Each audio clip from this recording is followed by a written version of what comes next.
യോഗയുടെ അർത്ഥം യോജിച്ചു പോവുക എന്നാണ്. ഈയിടെ അമേരിക്ക പല സാധനങ്ങൾക്കും നികുതി ചുമത്തി. മറ്റു രാജ്യങ്ങൾ പകരച്ചുങ്കവും ഏർപ്പാടാക്കി.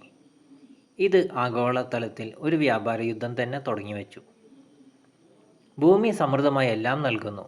എന്നാൽ നമ്മൾ അതിൽ നിന്ന് എങ്ങനെ എടുക്കുന്നു, അതാണ് എല്ലാ വ്യത്യാസവും ഉണ്ടാക്കുന്നത്. ഇവിടെയാണ് യോഗത്തിലെ അപരിഗ്രഹം ജ്ഞാനത്തിൻ്റെ ആവശ്യം വരുന്നത്. അപരിഗ്രഹത്തെക്കുറിച്ച് പറയുമ്പോൾ 4 കാര്യങ്ങളാണ്. അപരിഗ്രഹം അത്യാവശ്യമായതിൽ ജീവിക്കാനാണ് പ്രേരിപ്പിക്കുന്നത്. ആവശ്യമുള്ളത് മാത്രം എടുക്കുക.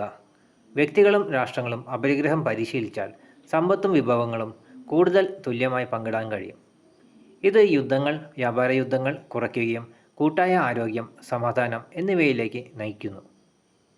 യോഗയുടെ ആശയം ഇത് തന്നെ. ഒരു ഭൂമി, ഒരു ആരോഗ്യം.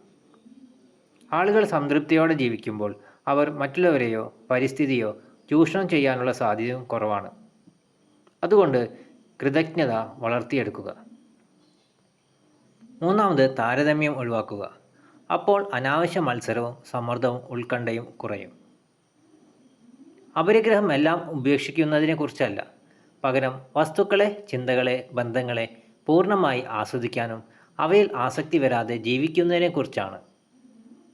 മയക്കുമരുന്നുകളുടെയും യുദ്ധങ്ങളുടെയും ഇന്നത്തെ ലോകത്ത് അപരിഗ്രഹത്തിന് വലിയൊരു പങ്ക് വഹിക്കാനുണ്ട്, അല്ലേ?